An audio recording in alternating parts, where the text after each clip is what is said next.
Introduction. La plupart des gens vivent aveuglément dans un monde d'apparence.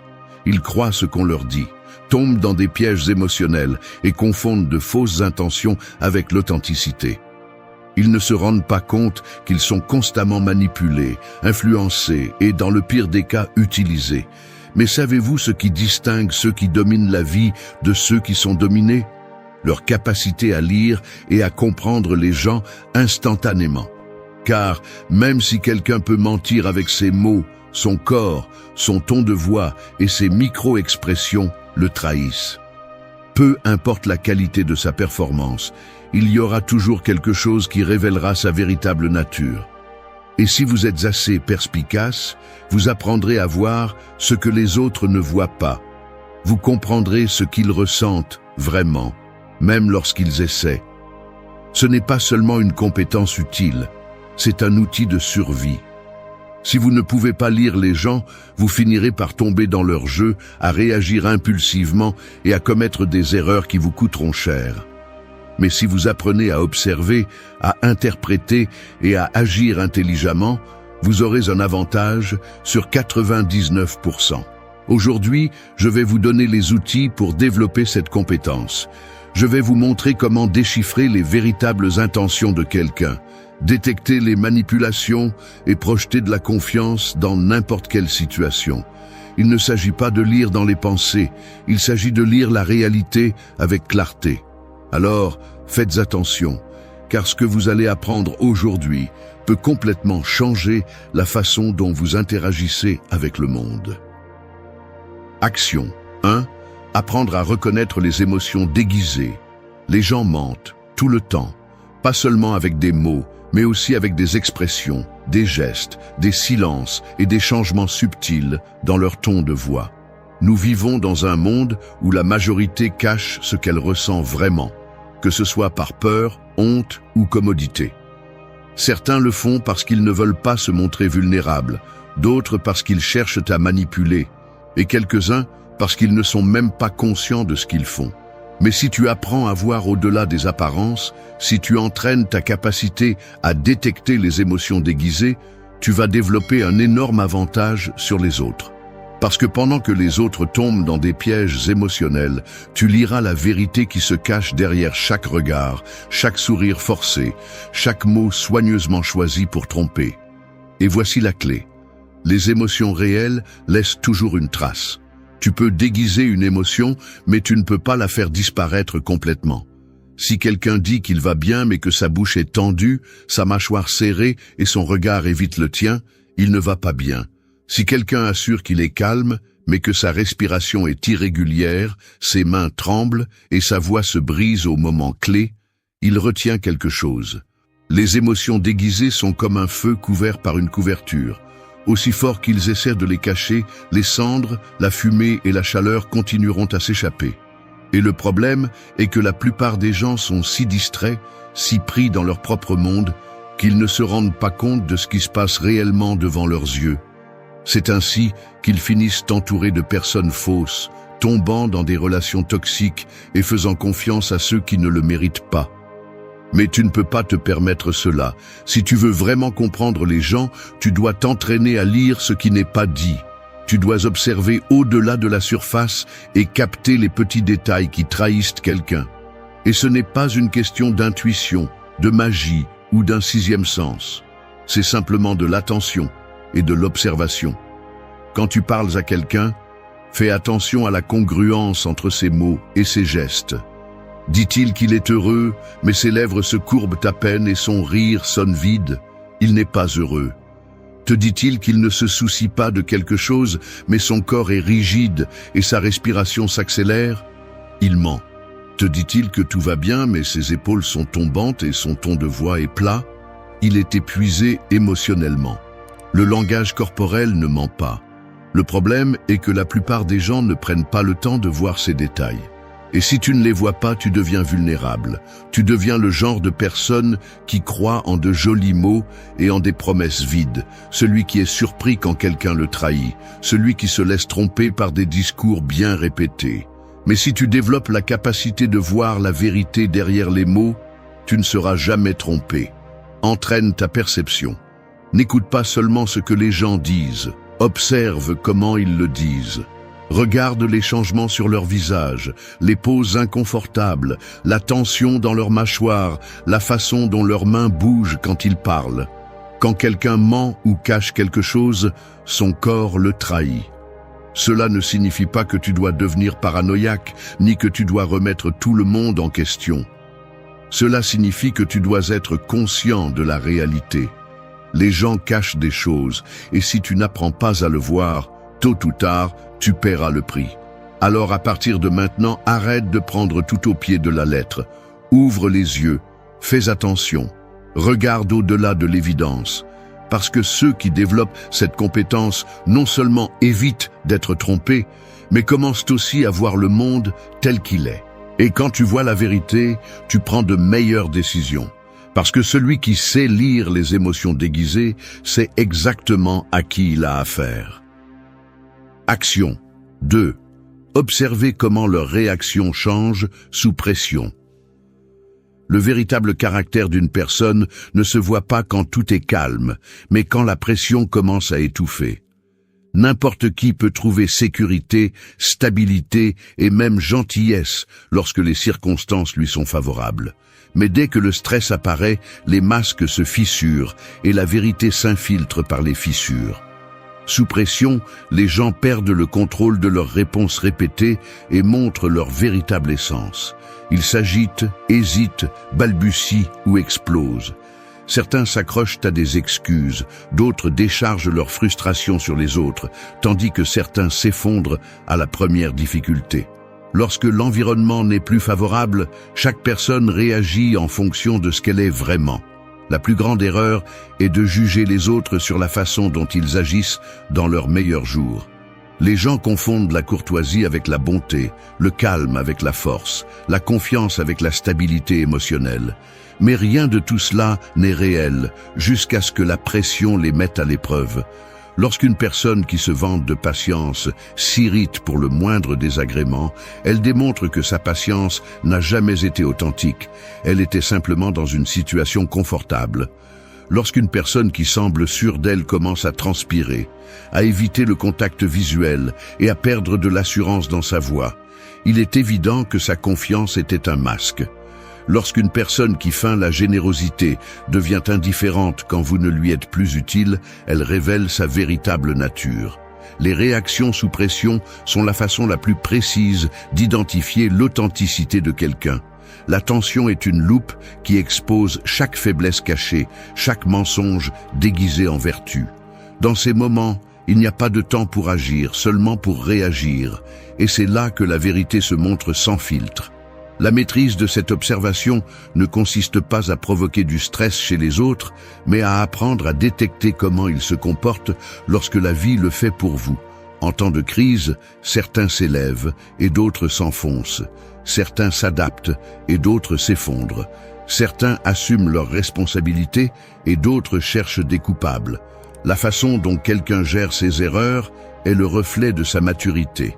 Ceux qui assument la responsabilité et cherchent à apprendre grandissent à chaque faux pas, tandis que ceux qui s'excusent et blâment les autres continuent à répéter les mêmes échecs. La frustration fait de certains de meilleurs stratèges et d'autres des versions pathétiques d'eux-mêmes. Les crises révèlent le véritable niveau de maîtrise de soi. Il y a ceux qui font face aux problèmes avec une clarté mentale et ceux qui perdent les pédales face à la moindre difficulté. Il y a ceux qui maintiennent le respect envers les autres, quelle que soit la pression. Et il y a ceux qui ont besoin de décharger leur frustration sur les autres pour se sentir mieux. Le véritable respect ne se démontre pas en temps de paix, mais dans les moments de plus grande tension. Il y a ceux qui prétendent être gentils quand tout va bien, mais qui laissent sortir leur véritable arrogance quand ils sont frustrés. Il y a ceux qui sont généreux quand ils ont de quoi, mais qui deviennent égoïstes dès qu'ils sentent qu'ils peuvent perdre quelque chose. La façon dont quelqu'un gère la confrontation expose également sa force ou sa fragilité. Certains sont capables d'écouter, d'analyser et de répondre intelligemment. D'autres deviennent agressifs, se mettent sur la défensive ou recourent à des attaques personnelles pour couvrir leurs faiblesses. Observer ces détails permet de savoir qui mérite confiance et qui ne fait que jouer un rôle. La plupart des gens n'évaluent les autres que dans des situations confortables, sans se rendre compte que la seule chose qui compte est la façon dont ils agissent lorsque tout se complique. Le véritable caractère se forge dans l'adversité.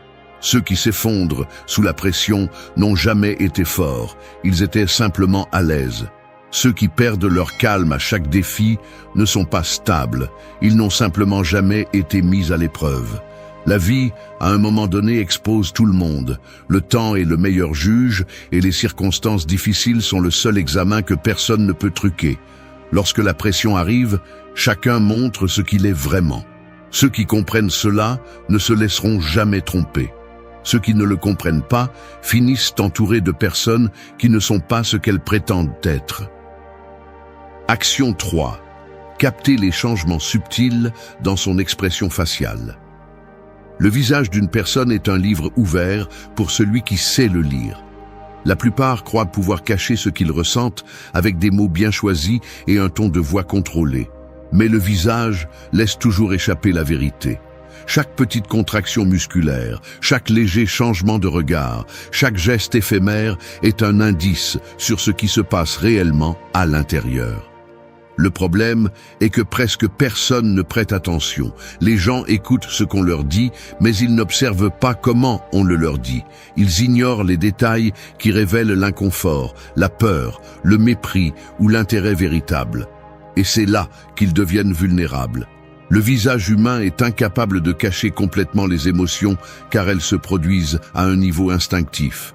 Lorsqu'une personne ressent de la colère, de la frustration, de la surprise ou de l'insécurité, son cerveau le traite en millisecondes, et avant qu'elle puisse le contrôler, son visage l'a déjà reflété. On appelle cela des micro-expressions. Les micro-expressions sont des réponses automatiques et involontaires qui durent des fractions de secondes, trop rapides pour être falsifiées. Même si quelqu'un essaie de cacher sa réaction, même s'il sait mentir avec des mots, son visage montrera toujours l'émotion réelle avant qu'il puisse la réprimer.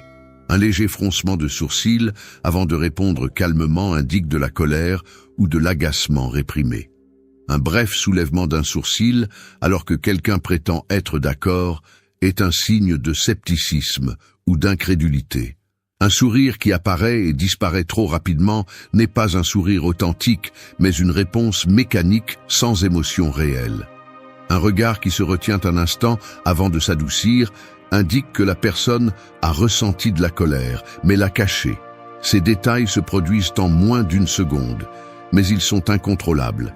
Le visage agit avant que l'esprit ait le temps de dissimuler. Ceux qui maîtrisent la lecture des expressions faciales ont un énorme avantage sur les autres. Ils peuvent détecter les mensonges, identifier les émotions cachées et lire la véritable intention d'une personne sans avoir à lui poser de questions. Alors que les autres se contentent de ce qui est dit, ils voient ce qui est réellement ressenti. Apprendre à lire ces changements subtils nécessite de la pratique. Il ne s'agit pas d'analyser chaque petit mouvement d'un visage, mais de développer une observation aiguisée et rapide. Les personnes qui sont trop évidentes dans leur analyse deviennent mal à l'aise, mais celles qui savent le faire naturellement parviennent à extraire des informations sans que personne ne le remarque. Les yeux sont un autre outil de lecture infaillible. Un regard qui dévie au moment précis où quelqu'un répond à une question est un signe d'évasion.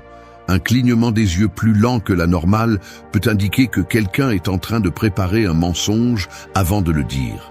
Une dilatation soudaine des pupilles peut signifier de l'intérêt ou de l'excitation, tandis qu'un durcissement de l'expression peut révéler une émotion négative réprimée. Le secret pour capter ces détails n'est pas de se concentrer trop sur une seule expression, mais sur l'ensemble du comportement. Une personne peut détourner le regard pour de nombreuses raisons. Mais si elle le fait juste après qu'on lui a posé une question inconfortable et qu'en plus elle croise les bras et que son ton de voix devient plus sec, alors il y a quelque chose qu'elle ne veut pas révéler. La clé est de combiner l'observation du visage avec le langage corporel et le ton de voix. Quelqu'un peut dire qu'il n'est pas contrarié, mais si sa mâchoire est tendue et que ses lèvres sont serrées avec force, la vérité est autre. Il peut affirmer qu'il n'a pas peur, mais si sa peau pâlit légèrement et que ses narines se dilatent, son corps a déjà donné la véritable réponse. Les personnes qui ignorent ces signaux deviennent des cibles faciles. Ils font confiance à n'importe qui, croient aux discours bien répétés et finissent entourés de fausseté. Mais ceux qui apprennent à voir au-delà de la surface peuvent comprendre ce qui se passe réellement, même quand personne ne le dit à haute voix. Action 4. Évalue comment il traite les autres. Le véritable caractère d'une personne ne se mesure pas à la façon dont elle te traite, mais à la façon dont elle traite ceux dont elle n'a besoin de rien. N'importe qui peut feindre la courtoisie lorsqu'il obtient un avantage, mais dès qu'il n'y a rien à gagner, l'essence réelle se manifeste. Quelqu'un qui est gentil seulement avec des personnes influentes ou avec celles qui lui sont utiles n'est pas gentil, il est opportuniste. La courtoisie et le respect qu'il montre en surface ne sont qu'une stratégie pour manipuler l'environnement à son avantage. Mais il suffit d'observer comment il interagit avec les autres lorsqu'il n'y a pas de pression sociale pour que tout soit mis en évidence. La façon dont une personne traite les serveurs, les employés, les inconnus ou ceux qui ne peuvent pas se défendre est une fenêtre directe sur sa véritable nature. Si quelqu'un se sent le droit d'humilier, de minimiser ou d'ignorer les autres simplement parce qu'ils sont dans une position de moindre pouvoir, c'est parce qu'au fond, il a toujours été ainsi. La seule différence est que, lorsqu'il est avec toi, il a encore des raisons de se retenir. Ce type de personnes sont dangereuses car elles jouent un double jeu. Elles sont charmantes avec ceux qui peuvent leur offrir quelque chose, mais froides ou cruelles avec ceux qu'elles considèrent comme inférieurs. Aujourd'hui, elles peuvent te traiter bien, mais le jour où tu ne leur seras plus utile, elles te regarderont avec la même indifférence avec laquelle elles regardent ceux qu'elles méprisent maintenant. Observer ces signes permet de détecter à temps les personnes égoïstes, arrogantes ou hypocrites. Peu importe à quel point tu traites bien quelqu'un aujourd'hui, si son traitement envers les autres est impitoyable, ce n'est qu'une question de temps avant que tu te retrouves au même endroit. Mais cette observation ne révèle pas seulement le négatif, elle permet également d'identifier ceux qui sont authentiques dans leur respect et leurs valeurs. Les personnes vraiment intègres ne font pas de distinction entre quelqu'un d'influent et quelqu'un d'inconnu. Leur caractère est le même dans toutes les situations. Les leaders naturels n'humilient pas ceux qui sont en dessous d'eux, ils les inspirent. La véritable force ne se montre pas en s'imposant sur les autres, mais en les élevant sans craindre qu'ils grandissent. Seuls les insécurisés ont besoin de faire sentir les autres petits pour se sentir grands. La façon dont quelqu'un traite son environnement révèle également son niveau de contrôle émotionnel. Les impulsifs se déchargent sur quiconque est à proximité lorsqu'ils sont frustrés. Les arrogants méprisent ceux qu'ils considèrent comme faibles et les manipulateurs ajustent leur attitude en fonction de qui les observe. Rien de tout cela n'arrive par accident. Chaque mot, chaque geste, chaque réaction est une décision. Il n'y a pas d'excuse. Si quelqu'un traite mal les autres de manière récurrente, c'est parce que c'est sa véritable essence. Celui qui comprend ce principe cesse d'être naïf. Il ne tombe plus dans le piège de croire qu'une personne est bonne simplement parce qu'elle le traite bien. Il apprend à lire le panorama complet et, ce faisant, se protège des tromperies inutiles. La vie est trop courte pour s'entourer de ceux qui ne valorisent les gens qu'en fonction de ce qu'ils peuvent obtenir d'eux. Observer comment quelqu'un traite les autres permet d'anticiper avec précision quel type de personne il est et s'il vaut la peine de le garder près de soi. Action 5. Utiliser l'effet miroir. Les gens ont confiance en ceux qui leur ressemblent. C'est un principe psychologique simple mais puissant. Lorsqu'une personne perçoit que sa façon de parler, son langage corporel ou son énergie sont reflétés dans une autre personne, elle ressent une connexion instantanée, même sans s'en rendre compte. C'est ce qu'on appelle l'effet miroir, et le maîtriser vous donne la capacité d'influencer les interactions sans effort. La plupart des gens le font de manière inconsciente. Des amis qui ont passé des années ensemble finissent par adopter des expressions similaires. Les couples qui se comprennent parfaitement synchronisent leurs gestes et leur ton de voix sans le planifier. Le cerveau humain associe la similitude à la confiance. Mais la différence entre ceux qui utilisent ce principe naturellement et ceux qui le maîtrisent consciemment est abyssale.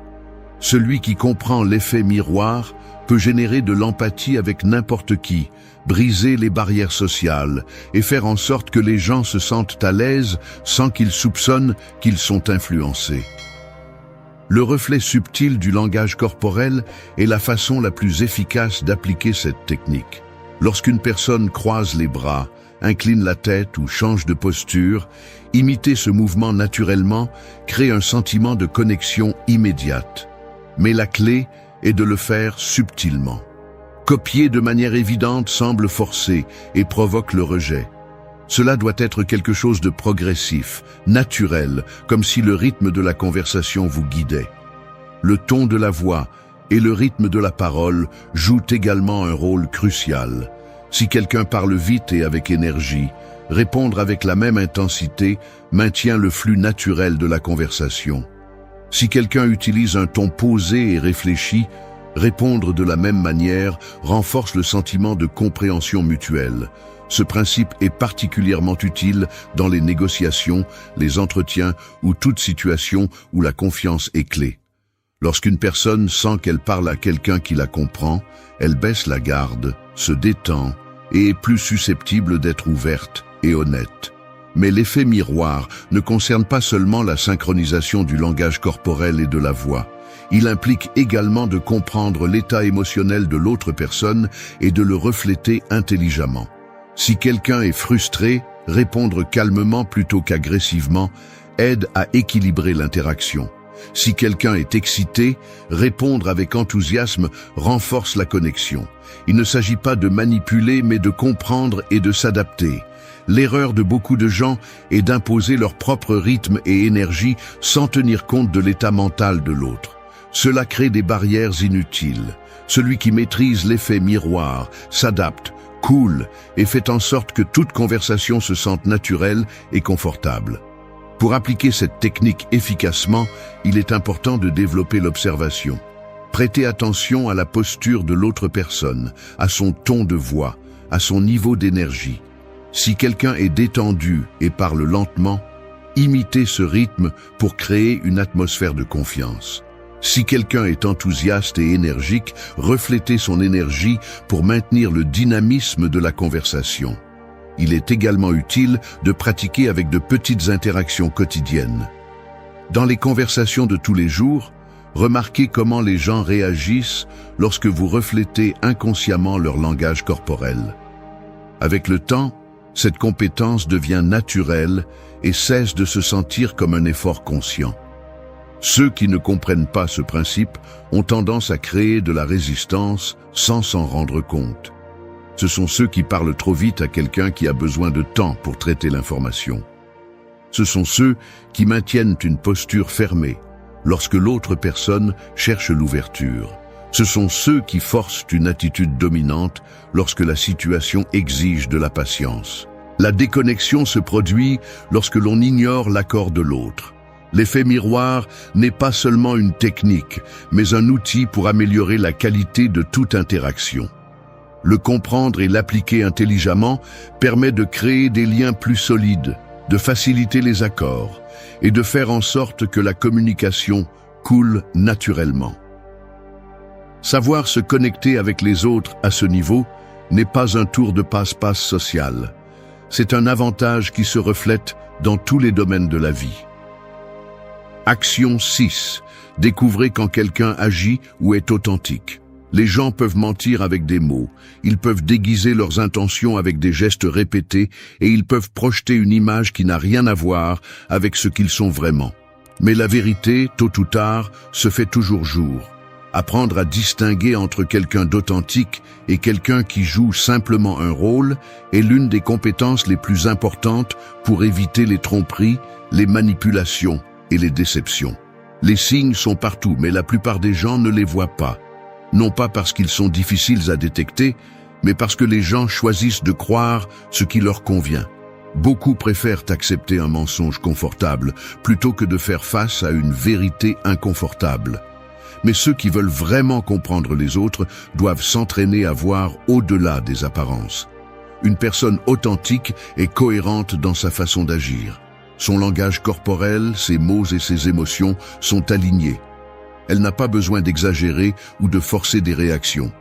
Elle ne cherche pas à impressionner quelqu'un parce que ce qu'elle montre est réel. En revanche, celui qui joue un rôle tombe souvent dans des contradictions. Il dit une chose, mais son corps en exprime une autre. Il sourit, mais ses yeux reflètent une tension. Il parle avec assurance, mais ses gestes révèlent un malaise. Ses histoires changent en fonction de l'audience. Son comportement varie en fonction de qui l'observe. Les imposteurs exagèrent, ils feignent l'intérêt, forcent les émotions et surjouent pour faire une impression spécifique. Un rire trop fort, une réaction trop enthousiaste ou un geste de tristesse qui semble calculé sont des signes que quelque chose ne va pas. Celui qui joue un rôle s'efforce trop parce qu'il sait que ce qu'il projette n'est pas naturel. Un autre signe révélateur est l'incohérence dans le temps. Quelqu'un d'authentique n'a pas besoin de se rappeler quelle version de lui-même il a montré hier. Sa façon d'être est la même dans tous les contextes. En revanche, quelqu'un qui feint doit ajuster son histoire constamment. Un jour, il est gentil et attentionné. Un autre jour, il est froid et distant. Sa personnalité change en fonction de ce qui lui convient à ce moment-là. Les personnes authentiques ne cherchent pas désespérément l'approbation.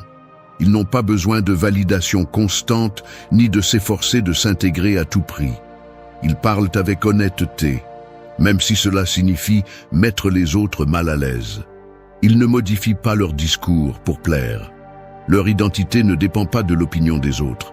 Les faux, en revanche, se façonnent en fonction de la situation.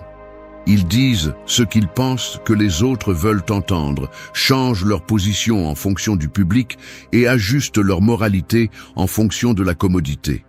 Ils sont experts pour dire la bonne chose, mais leur comportement ne finit jamais par correspondre. Le langage corporel est un autre indicateur. Lorsqu'une personne est authentique, son expression et sa posture sont naturelles. Soyez à l'aise dans votre propre peau. D'un autre côté, celui qui feint a tendance à montrer des signes de tension. Il rit à des moments étranges, évite le contact visuel dans des situations inconfortables ou gesticule plus que nécessaire pour compenser son insécurité.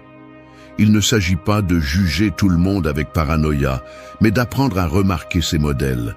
La vie est pleine de personnes qui ne montrent qu'une façade.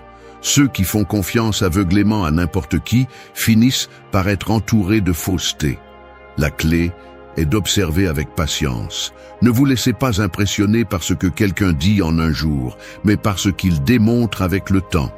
La vérité apparaît toujours dans les petits détails.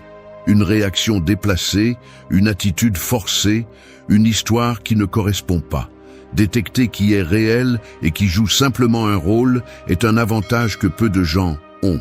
Celui qui développe cette compétence ne sera jamais facilement trompé.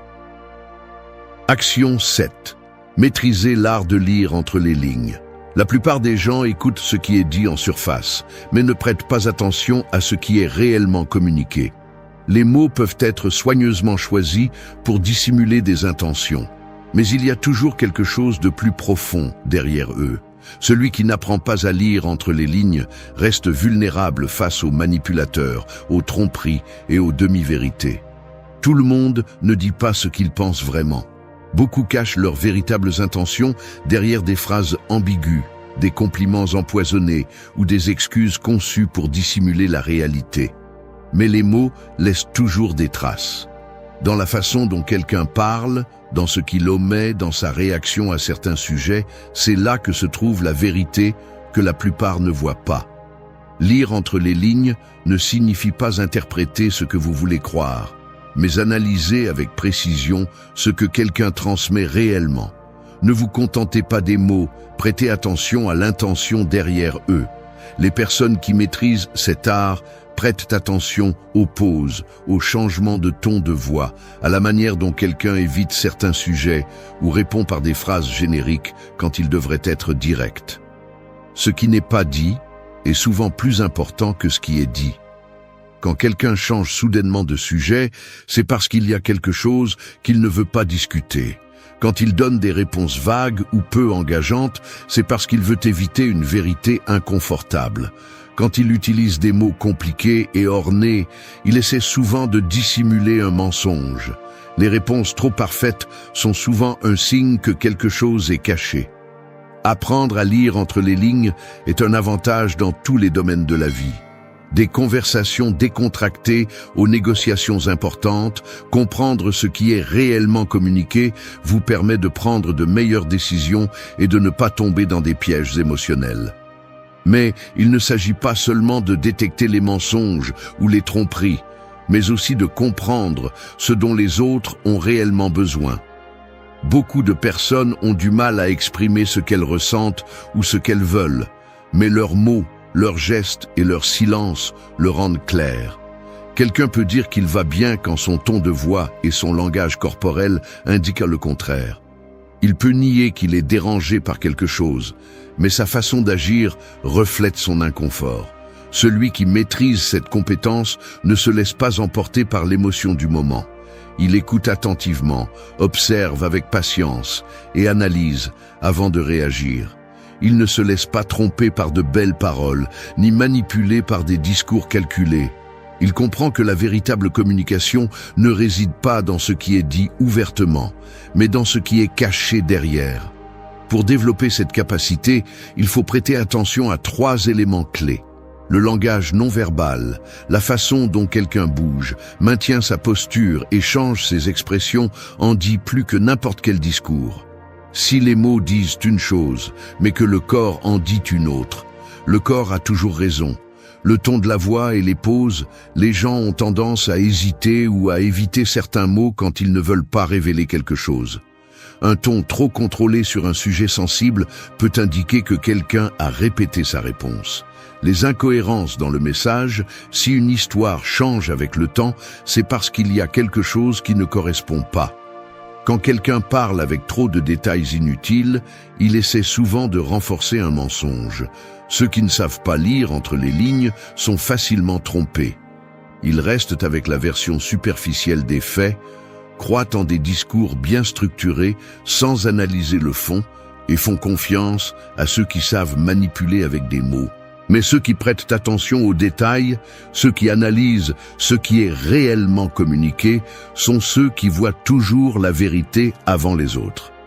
Il ne s'agit pas de se méfier de tout le monde, mais d'apprendre à voir la réalité telle qu'elle est. Celui qui écoute intelligemment, celui qui analyse au-delà de l'évident, celui qui comprend ce qui se passe réellement, aura toujours l'avantage. Avec le passage des années, on apprend que la tranquillité n'est pas un luxe, mais une conquête quotidienne. Arriver à la vieillesse et continuer à croire que la compagnie est indispensable est un piège subtil qui vide de son énergie et de sa dignité de nombreux hommes. Il y a une vérité inconfortable que presque personne n'ose dire. À un certain âge, chercher de l'affection peut coûter trop cher. Le monde insiste sur le fait que la solitude est un échec. Mais cette narration ne profite qu'à ceux qui veulent que tu baisses ta garde. La réalité est que de nombreux hommes, en franchissant la soixantaine, se retrouvent entraînés à nouveau dans le vieux jeu des attentes, du sacrifice et des drames des autres, perdant ce qu'ils ont mis le plus de temps à construire, la paix avec soi-même. Il ne s'agit pas de devenir amer, ni de haïr la compagnie, mais de comprendre le coût psychologique que cela implique de rouvrir la porte à des relations sentimentales lorsque le temps devient si précieux et que la marge d'erreur est minimale. La paix est le plus grand luxe, la perdre, le plus grand gaspillage. Les sages de l'histoire n'ont pas averti du danger des passions tardives par ignorance, mais parce qu'ils savaient que la véritable force réside dans l'autodiscipline et dans l'art de poser des limites. Personne ne va prendre soin de ta dignité si tu ne le fais pas. Protéger ton espace, ton silence et ton énergie n'est pas de l'égoïsme. c'est du respect de soi. Si à ce stade de la vie, tu ne choisis pas ton bien-être, quand le feras-tu? 1. Protège ta paix avant tout. Une vie peut être comparée à un mécanisme d'horlogerie ancien où chaque engrenage représente des relations, des expériences, des pertes et des réussites. En arrivant à la vieillesse, ce mécanisme a déjà accumulé des années de fonctionnement. Certains engrenages sont usés, d'autres ont perdu leur précision, mais il y en a un qui survit à tout le processus, celui qui régule la paix intérieure. En vieillissant, cet engrenage devient le plus sensible à tout impact externe. Il est facile de sous-estimer ce fait jusqu'à ce qu'une seule relation sentimentale, mal choisie ou forcée, interrompe toute l'harmonie silencieuse qui a coûté des décennies à construire. La paix personnelle, loin d'être une abstraction, est le résultat d'années d'ajustement, de sacrifices et d'apprentissage. Un équilibre qui peut se briser avec une seule interférence inutile. La dignité à la vieillesse repose sur la tranquillité mentale et non sur la promesse de compagnie. Lorsqu'on analyse pourquoi tant d'hommes âgés sacrifient leur sérénité à la recherche d'une relation, la carte se complique. Il y a des causes profondes. La peur du silence, la pression sociale, la croyance héritée que l'on doit rester accompagné pour se sentir accompli ou valable. Mais chaque fois qu'on cède à cette pression, la balance penche vers l'usure. À ce stade, une relation sentimentale n'est plus le moteur central de la vie. Elle peut devenir un fardeau. Le temps et l'énergie disponibles sont limités. Toute source de conflit, même minime, consomme des ressources qui ne se renouvellent plus avec la même facilité. Le coût de s'engager sentimentalement tard est élevé. Disputes, désaccords, attentes d'autrui, même la simple adaptation à des routines étrangères, tout cela alourdit le mécanisme. La solitude, en revanche, offre l'opportunité d'affiner cet engrenage vital de la paix, de le maintenir propre et libre de tensions externes. Ce n'est pas de la résignation, c'est une stratégie. Beaucoup d'hommes âgés tombent dans le piège émotionnel de penser que la compagnie résoudra de vieux vides ou des blessures ouvertes. Cependant, l'expérience montre que les relations tardives, loin de guérir, ouvrent souvent de nouvelles fissures, jalousie, ressentiment, peur renouvelée. On paie un prix très élevé pour un confort éphémère. À ce stade de la vie, la paix devient la monnaie la plus chère et, paradoxalement, la plus facile à perdre. Accepter la solitude, loin d'être une défaite, est un choix tactique destiné à préserver ce qu'il y a de plus précieux, le calme et la dignité. La véritable liberté se vit lorsque l'on ne négocie plus son bien-être en échange d'attention, d'affection ou de validation extérieure. Toute relation qui remet en question cette paix est déjà un luxe dangereux, une dette émotionnelle inutile. La société pousse fortement vers l'idée que personne ne doit être seul, mais c'est un récit qui profite aux autres, pas toujours à l'individu. L'homme sage filtre ce message et décide depuis l'introspection. Vaut-il la peine de sacrifier des nuits tranquilles, la santé émotionnelle et l'énergie pour le simple fait de ne pas être seul? Sur la balance finale, presque toujours la réponse est non.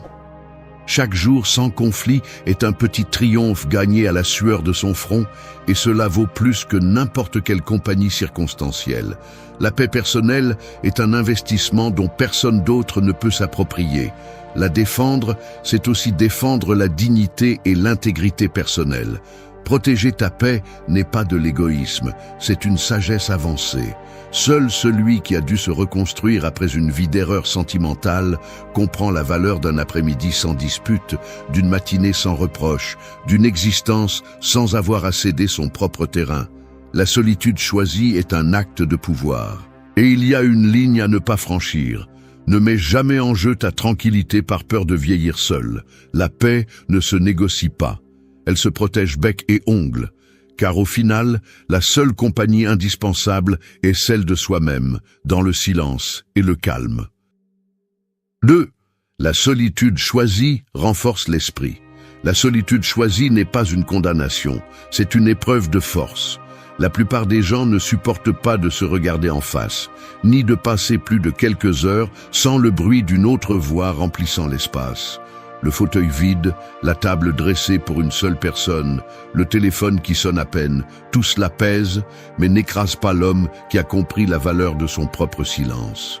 Il y a une différence abyssale entre être seul parce que personne ne vous cherche et être seul parce que vous le décidez. Cela se ressent dans les petits détails. Le café chaud que vous préparez sans hâte, le livre que vous ouvrez sans que personne n'interrompe vos pensées.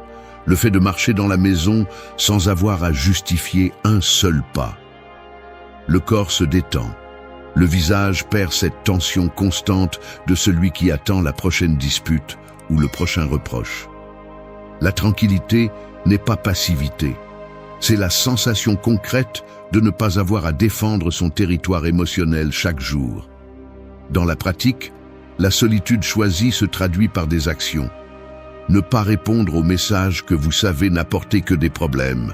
Cessez de chercher l'approbation lors de réunions où l'on vous écoute à peine. Lâchez des conversations qui n'apportent rien. L'air se sent plus pur lorsque les attentes des autres ne vous étouffent plus. C'est pouvoir dormir tranquille parce qu'il n'y a pas de drame en suspens ni de malentendu à résoudre au lever du jour. La maison, bien que silencieuse, devient un refuge, pas une prison. Vous n'avez pas besoin de remplir les murs de photos d'autres personnes, ni de programmer des visites forcées pour vous sentir vivant. L'énergie, celle qui auparavant s'épuisait à négocier chaque petite décision, s'investit maintenant en vous, dans le développement de passion, dans le renforcement du corps, dans le maintien de l'esprit aiguisé. L'esprit s'entraîne seul. Le caractère se façonne dans le calme. Beaucoup craignent la solitude parce qu'ils pensent que c'est synonyme de vide. Mais c'est une erreur. Le véritable vide, c'est de vivre entouré de personnes qui vous tirent vers le bas, qui éteignent peu à peu votre enthousiasme, qui usent vos jours avec des exigences sans fin. Être seul et en paix surpasse toute compagnie médiocre. L'homme qui ose rester avec lui-même découvre des ressources intérieures qui auparavant passaient inaperçues. La patience d'attendre, le courage de reconnaître ses erreurs, la capacité de se reconstruire sans témoin. Le temps devient le vôtre. Chaque jour, une opportunité de s'améliorer, de se comprendre, d'ajuster ce qui est nécessaire sans demander la permission. Ma propre compagnie me suffit, cela devrait être une ligne sacrée. Personne ne peut vous voler cette réserve de paix si vous ne lui donnez pas la clé. La société insiste sur le fait que la solitude est un signe d'échec, mais la réalité est autre. Celui qui choisit d'être seul et se sent pourtant complet a surmonté l'une des épreuves les plus difficiles de la vie adulte. Il n'y a pas de plus grande liberté que de s'asseoir à la fin de la journée et de ne devoir d'explication à personne, ni de porter le poids des attentes des autres sur ses épaules. La solitude choisie est un entraînement pour l'esprit, un filtre contre le superflu, un bouclier contre la manipulation émotionnelle. Cela se ressent dans la démarche assurée de celui qui n'a pas peur de fermer la porte derrière lui. La dignité ne se construit pas sur la quantité de personnes qui vous entourent, mais sur la qualité de votre relation avec vous-même. Moins de compagnie, plus de paix. C'est l'équation qui soutient l'homme fort dans la vieillesse. Dans chaque geste quotidien se révèle cette force. L'homme qui prend son petit déjeuner seul, mais calmement. Celui qui marche dans la ville sans chercher des regards d'approbation. Celui qui se regarde dans le miroir et ne détourne pas le regard. Il y a une sorte de sérénité qui n'arrive qu'après avoir perdu la peur d'être seul. Et quand vous comprenez enfin que vous n'avez pas besoin d'orner vos jours de présence inutile, vous découvrez la vérité la plus simple et brutale. La solitude choisie ne vous affaiblit pas, elle vous rend invulnérable. La paix intérieure est un bouclier invisible. Sans elle, tout le reste vacille. 3. Ne sacrifie pas ta dignité pour de la compagnie. Je l'admets, il y a des moments où la peur de la solitude se déguise en besoin légitime. Ce n'est pas facile de le reconnaître, car l'esprit devient expert pour justifier n'importe quel sacrifice lorsque ce qui est en jeu est le sentiment d'appartenance ou l'illusion d'être important pour quelqu'un d'autre. À l'intérieur, le dialogue est implacable. Qu'est-ce qu'il y a de mal à céder un peu, à m'adapter, à être plus flexible? Au moins, je ne finis pas seul, au moins quelqu'un m'attend. Mais cette voix n'est pas de la sagesse, c'est de l'anxiété déguisée en raisonnement. Le prix de cette petite concession commence par être invisible, à peine un inconfort, une phrase que tu tais, une préférence que tu abandonnes. Sans t'en rendre compte, cela devient une habitude. Céder de l'espace, du temps, une opinion, même tes propres limites, en échange d'une compagnie qui ne remplit le vide que pendant quelques heures. Il arrive un moment où tu te rends compte du piège. Ce qui semble être une adaptation est en réalité une usure silencieuse de ta dignité. La dignité ne se perd pas d'un coup. Elle s'infiltre par les interstices des accords que tu fais avec toi-même pour ne pas affronter le silence. Personne ne veut admettre que le désir d'affection peut te faire donner plus que tu ne devrais. Il est inconfortable d'accepter qu'à un âge avancé, ce désir peut devenir encore plus aigu, car la société t'a martelé l'idée que la solitude est un échec et qu'une vie précieuse doit toujours être accompagnée. Le problème est que, dans cette quête d'éviter l'isolement, tu finis par hypothéquer ce qu'il y a de plus précieux, ton droit à ne pas négocier la paix intérieure. Il y a une différence brutale entre partager la vie et la céder.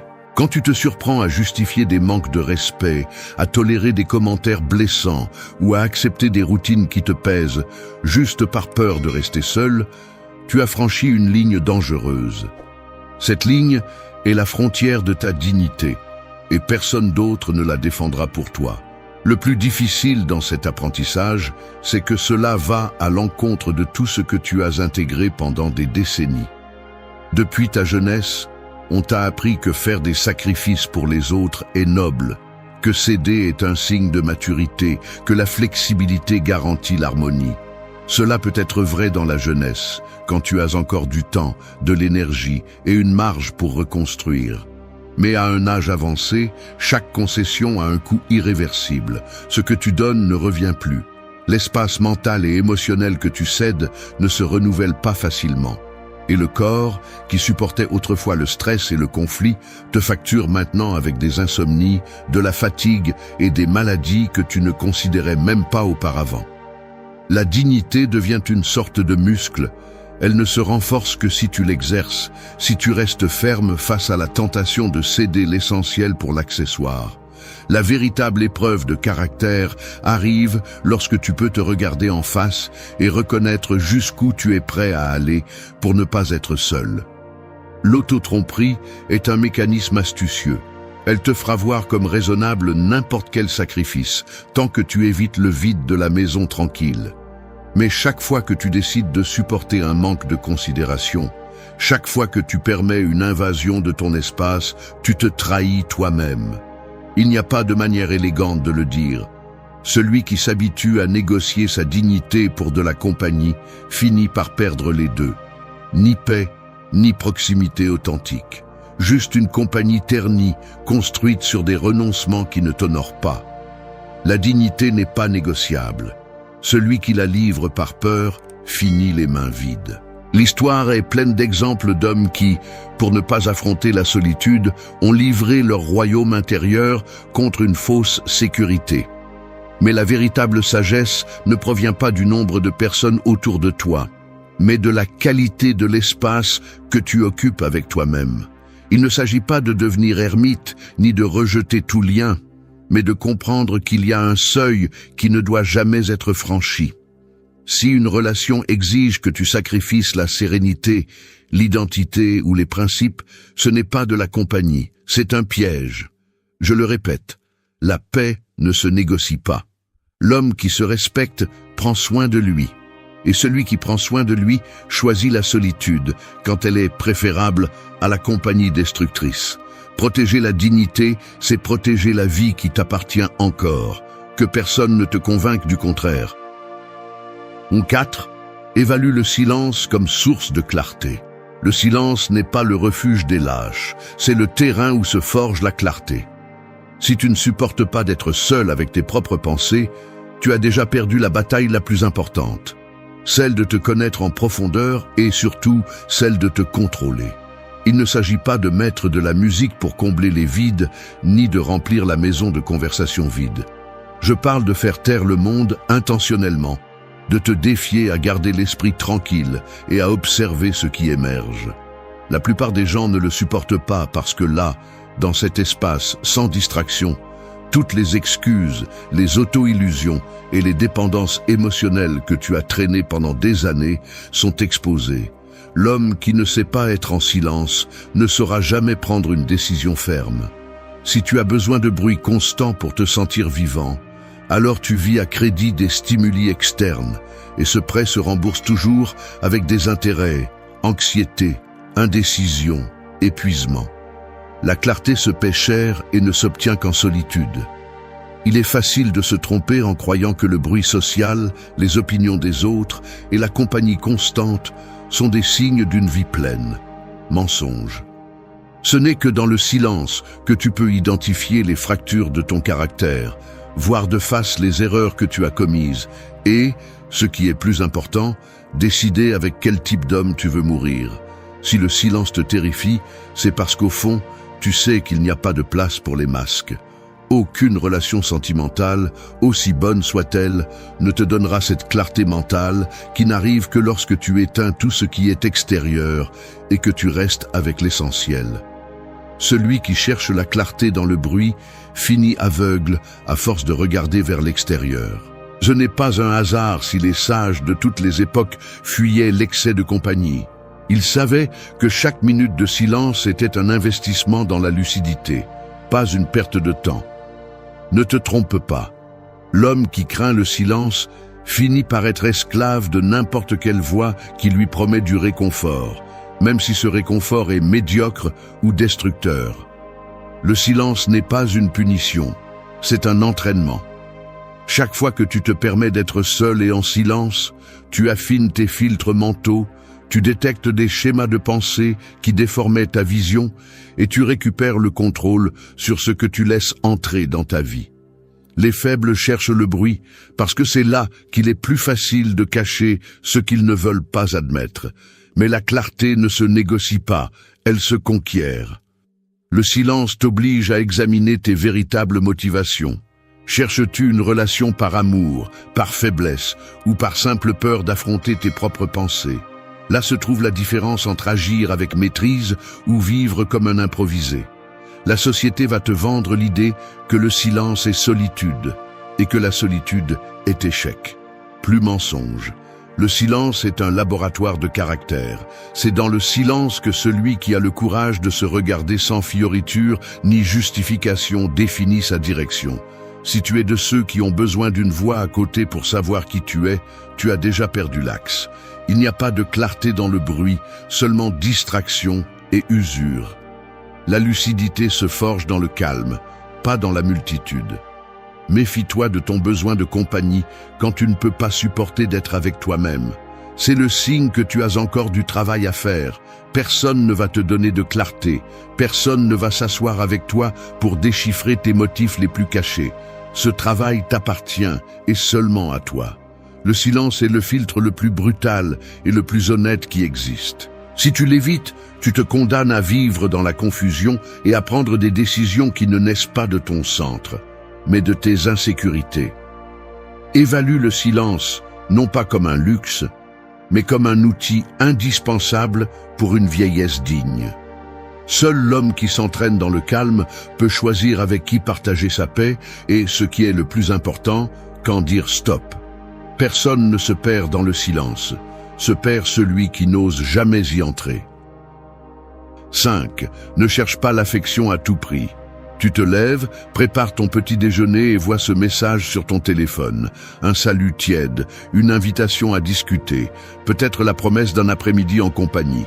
Rien d'extraordinaire, juste la routine de chercher une miette d'affection au milieu de la matinée tranquille. C'est là que commence le prix caché de la recherche d'affection à tout prix. Le mécanisme est subtil. Le désir de se sentir vu, que quelqu'un se souvienne de ton existence, de ne pas être invisible sur la carte de qui que ce soit. Mais chaque mouvement dans cette direction a des conséquences. Il ne s'agit pas seulement de répondre ou d'ignorer, c'est le point de départ d'une chaîne de concessions qui se termine rarement bien. L'esprit, programmé depuis des années pour croire que l'affection est toujours un bien, ne fait pas la distinction entre qualité et besoin. Une négociation silencieuse commence. Vaut-il la peine d'ouvrir la porte juste pour ne pas se sentir si seul? Que vas-tu donner en échange? Si tu analyses le processus, le schéma se répète avec une précision mathématique. L'homme âgé ressent le vide relationnel comme une dette. La société a été implacable en vendant l'idée que la valeur personnelle se mesure en quantité de relations, et cette pression se fait sentir avec une double force dans la vieillesse, lorsque le cercle social se réduit et que le temps semble devenir plus lourd. La peur de devenir insignifiant nourrit l'urgence de chercher de l'affection, même si elle provient de sources peu fiables. Et c'est précisément là que se situe le risque. Lorsque la rareté d'affection te pousse à accepter n'importe quel accord, n'importe quelle conversation, n'importe quel lien, tu finis par accumuler une dette émotionnelle qui ne fait que croître. L'affection mal choisie est un investissement ruineux. Au début, elle semble réconfortante, mais exige des intérêts exorbitants sous forme d'anxiété, de frustration et d'épuisement. Le coût réel de la recherche d'affection à tout prix n'est pas immédiatement évident. Cela commence par des gestes minimes, répondre quand tu préférerais le silence, tolérer des attitudes que tu n'accepterais pas auparavant, modifier tes routines pour coïncider avec des agendas étrangers. La ligne est franchie lorsque tu te surprends à justifier l'autre personne juste par peur de perdre ce petit flux d'attention. Chaque tolérance devient un précédent. Chaque fois que tu cèdes l'essentiel pour de la compagnie, le standard de ce qui est acceptable baisse un peu plus. Ainsi se muscle le muscle de la résignation et la dignité commence à perdre de sa force. Il ne s'agit pas de dramatiser, mais de comprendre le mécanisme. Chercher de l'affection sans filtre, c'est comme ouvrir la porte à n'importe quel visiteur, peu importe son intention ou le désordre qu'il apporte avec lui. Et la maison intérieure, à ce stade de la vie, n'est pas faite pour supporter des invités problématiques. Si tu décortiques la racine de ce phénomène, tu verras que l'affection n'est jamais gratuite. Même dans la vieillesse, elle reste une monnaie d'échange. Il y a ceux qui offrent de l'affection comme appât, sachant que l'homme âgé est souvent prêt à payer avec du temps, de la générosité ou même de l'argent. La manipulation sentimentale trouve un terrain fertile dans le besoin non résolu. C'est pourquoi la stratégie ne consiste pas seulement à renforcer l'estime de soi, mais à établir des normes non négociables. L'affection doit être méritée, pas mendiante.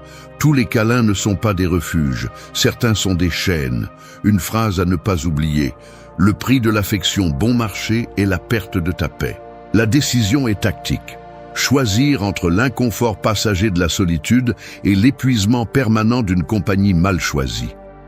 La maturité devrait être ce filtre qui te permet de regarder chaque proposition affective avec un œil critique. Cela m'apporte-t-il quelque chose ou ne fait-il que remplir un espace momentané? Suis-je prêt à supporter le coût caché de céder ma tranquillité? La réponse honnête met tout en perspective.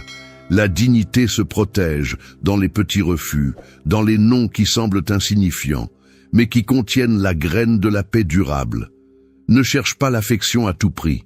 L'affection coûteuse finit par coûter trop cher. La véritable force consiste à attendre, à filtrer, à ne pas se contenter de ce qui arrive facilement. Ta paix vaut plus que n'importe quelle caresse fugace. C'est la ligne qui sépare celui qui se respecte de celui qui se livre par peur. 6. Apprends à distinguer la compagnie de la dépendance. Un verre d'eau sur la table semble inoffensif, jusqu'à ce que tu le bouges rapidement et que le liquide déborde, salissant tout sur son passage.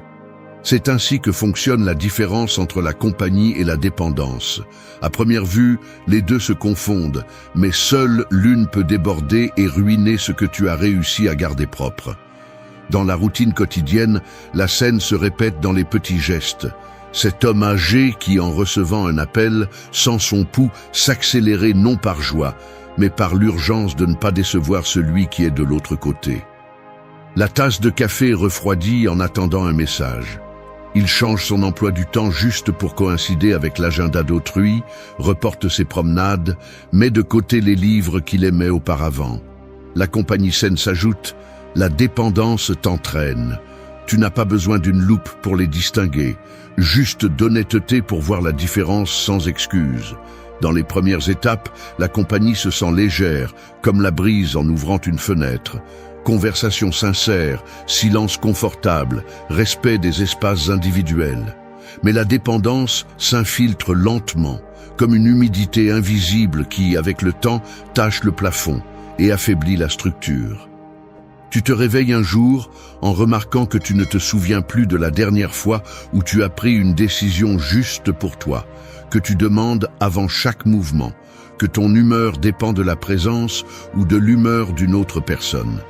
Cet attachement érode ton autonomie, et cela se fait de manière presque imperceptible. Une petite concession ici, une routine sacrifiée là. Quand la peur de perdre la compagnie pèse plus que le désir de maintenir ta paix, la dépendance est déjà installée et commence à te facturer des intérêts. Observe les détails au quotidien. L'homme qui profite de la compagnie saine se remarque dans sa démarche. Il marche droit, prend des pauses, sourit sans forcer le geste. Le dépendant, en revanche, montre un léger nervosité. Il vérifie son téléphone avec anxiété, évite les plans s'il ne peut pas inclure l'autre, s'irrite à la moindre attente. La compagnie authentique est cette conversation où tu peux être en désaccord sans craindre de représailles. La dépendance est la sensation constante d'être à l'épreuve, de devoir plaire, de ne pas pouvoir te montrer tel que tu es. Cela se reflète même dans les choses les plus simples, la façon dont tu choisis tes vêtements, ce que tu manges, même les mots que tu utilises. Si tu te surprends à éditer chaque phrase pour éviter les conflits, tu ne partages plus ta vie, tu la prêtes à crédit. Ne confonds pas habitude et nécessité. Beaucoup d'hommes âgés se trompent en pensant que la routine partagée est un signe d'amour, alors qu'en réalité, c'est une chaîne douce mais ferme. Il y a une différence brutale entre désirer être avec quelqu'un et ne pas supporter d'être sans lui. La première option est liberté. La seconde, prison émotionnelle avec des barreaux invisibles. Dans la vieillesse, cette prison devient encore plus dangereuse, car la marge de récupération est minimale. Chaque jour cédé à la dépendance est un jour de moins de véritable autonomie. La compagnie est célébration, la dépendance, sacrifice constant. Ce qui est sain, c'est d'ajouter sans se perdre. Si tu dois négocier ta tranquillité en échange de ne pas rester seul, tu as déjà mal choisi. Un homme fort peut apprécier la présence des autres, mais il ne s'effondre jamais lorsqu'il se retrouve seul avec lui-même. C'est la ligne qui sépare la maturité de la soumission. Personne ne respecte celui qui se rend par peur. Distinguer la compagnie de la dépendance est un acte d'honnêteté brutale et en même temps le seul véritable moyen de protéger ta dignité dans la vieillesse. N'oublie pas, la dépendance facture toujours avec intérêt. La compagnie est soulagement, la dépendance est dette. Que ta paix ne dépende de personne d'autre que de toi. 7. La maturité se mesure en autoconservation. La maturité ne se mesure pas en expérience vécue, ni en la quantité d'histoires que vous pouvez raconter, mais dans votre capacité à vous protéger de vous-même et de vos propres besoins mal gérés. La vérité, bien que dérangeante, est qu'atteindre un âge avancé ne garantit pas la sagesse. Beaucoup répètent les mêmes erreurs de jeunesse, mais avec moins de marge pour se rétablir. L'autoconservation, à ce stade, n'est ni un luxe, ni une option esthétique. C'est la ligne qui sépare la dignité de la décadence. L'homme qui a survécu à des décennies d'attentes extérieures, de sacrifices mal récompensés et de relations qui ont laissé plus de cicatrices que d'apprentissage le sait. Chaque concession inutile dans la vieillesse se paie par des fragments de votre paix que vous ne pouvez plus reconstruire. Personne ne vous prépare à la dureté de cette équation. Personne ne vous avertit qu'après un certain âge, les erreurs ne se diluent plus avec le temps. Elles deviennent un poids mort, une usure physique et mentale, des factures qui arrivent quand vous pouvez le moins les payer. L'autoconservation commence dans l'esprit, bien avant que la solitude ne devienne tangible. C'est ce filtre interne qui vous oblige à vous demander, sans tromperie, si vous avez vraiment besoin de ce que vous désirez, ou si vous cherchez simplement à anesthésier la peur d'être irrélevant. Il y a un mécanisme silencieux qui s'active chaque fois que vous ressentez la tentation de céder juste cette fois-ci. La voix intérieure qui résonne, l'autre qui implore un peu d'affection, le souvenir amer des après-midi où vous avez supporté ce que vous n'auriez jamais dû tolérer. Chaque fois que vous ignorez ce filtre, vous perdez en précision dans vos décisions. Vous devenez vulnérable à la manipulation et à l'auto-tromperie. L'instinct d'autoprotection s'oxyde lorsque vous cessez de l'utiliser. Et alors, ce qui devrait être maturité se transforme en routine résignée. Vous acceptez ce qui arrive, vous justifiez ce qui vous dérange, vous vous habituez à vivre au minimum, tout cela pour ne pas vous déranger avec le silence. L'une des pièges psychologiques les plus dangereux dans la vieillesse est la nostalgie mal gérée. Cette tendance à regarder en arrière et à vous convaincre que tout temps passé était meilleur, que cela vaut la peine de rechercher à nouveau ce que vous avez perdu, même si c'est au prix de votre tranquillité présente. La mémoire, déformée par le désir de vous sentir vivant, joue contre vous. Elle vous fait oublier le prix que vous avez payé auparavant. Elle vous invite à répéter des schémas qui vous ont laissé vide. Mais le temps n'est plus le même allié. Ce que vous ne protégez pas aujourd'hui, vous ne le récupérez pas demain. L'autoconservation est, en fin de compte, une déclaration brutale de priorité. D'abord votre paix, ensuite tout le reste. La maturité authentique exige un type de vigilance qui n'est pas naturel, qu'il faut apprendre de force. C'est la discipline de ne pas baisser la garde face à la flatterie facile, de ne pas se laisser séduire par la promesse de compagnie qui, au fond, est plus un besoin extérieur qu'une véritable affinité. Cela nécessite le sang-froid de reconnaître que toutes les opportunités ne sont pas des cadeaux, que souvent ce sont des pièges déguisés en seconde chance. L'homme mûr n'est pas celui qui accepte tout, c'est celui qui sélectionne avec une précision chirurgicale ce qu'il laisse entrer dans sa vie. Savoir dire non est la forme la plus avancée du respect de soi. Arriver à un âge avancé sans apprendre à prendre soin de soi est une condamnation silencieuse. Personne ne vous défendra de vos propres impulsions si vous ne vous entraînez pas à le faire vous-même.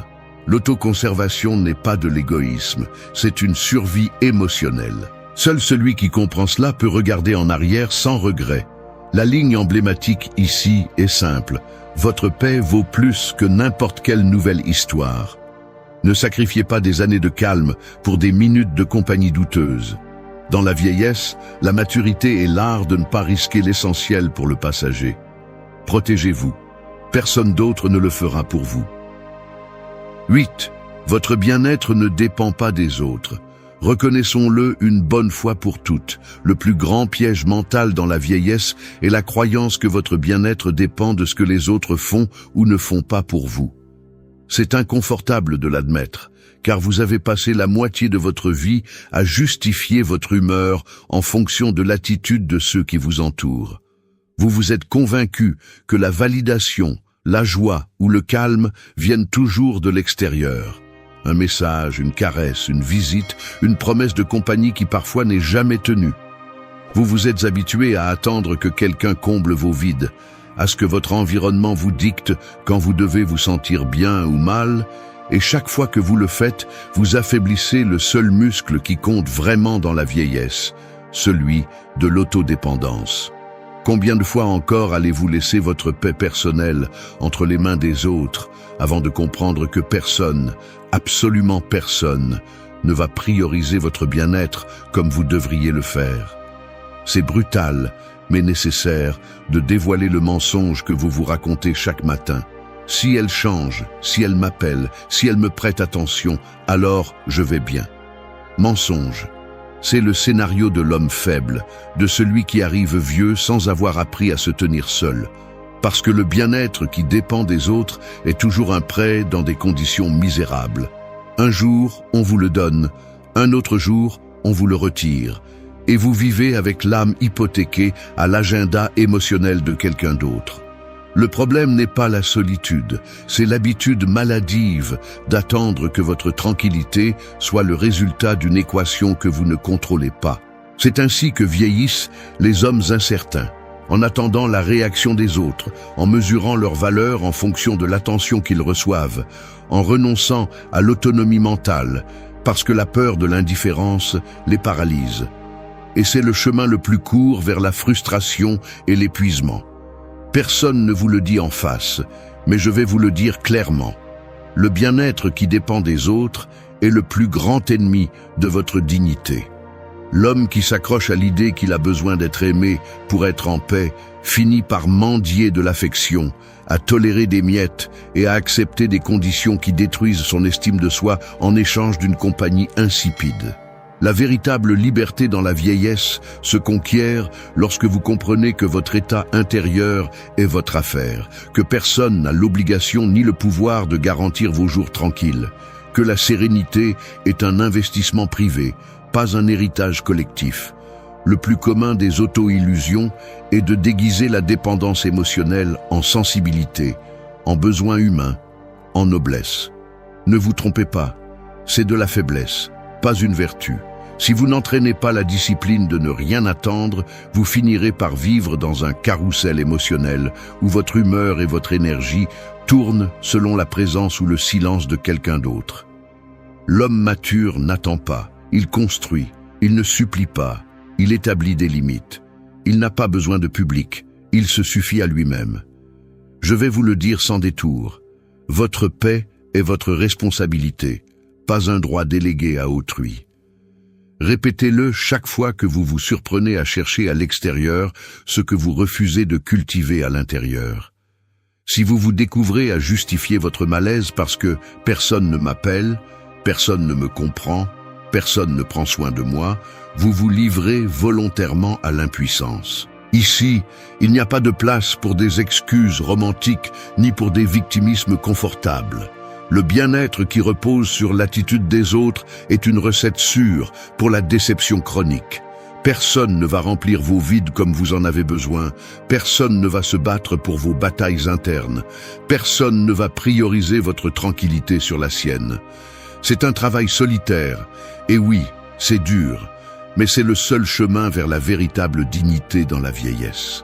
Arrêtez d'attendre des sauvetages émotionnels. L'homme fort ne dépend pas, il sélectionne. Il ne se traîne pas, il reste ferme. Et si un jour il décide d'ouvrir la porte à une autre personne, c'est parce que son bien-être est déjà construit, pas parce qu'il cherche à ce que l'autre le complète. Seul celui qui n'a pas besoin de compagnie peut la choisir sans se perdre. C'est la différence entre maturité et résignation. Alors, affrontez la réalité. Votre bien-être ne dépend pas des autres.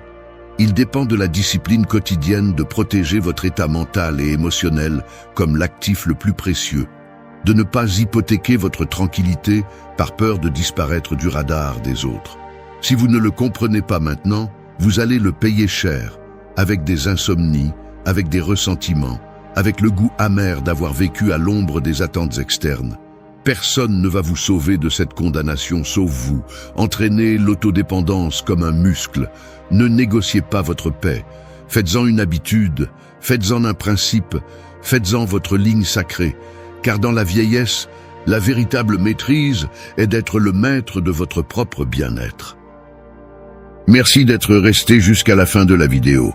Si vous avez tout vu, commentez « Je suis stoïcien » comme notre signe secret, indiquant que vous êtes un véritable apprenant du stoïcisme. N'oubliez pas de vous abonner et de liker la vidéo si elle vous a plu. Rendez-vous dans la prochaine vidéo et rappelez-vous, continuez à cultiver votre esprit stoïque.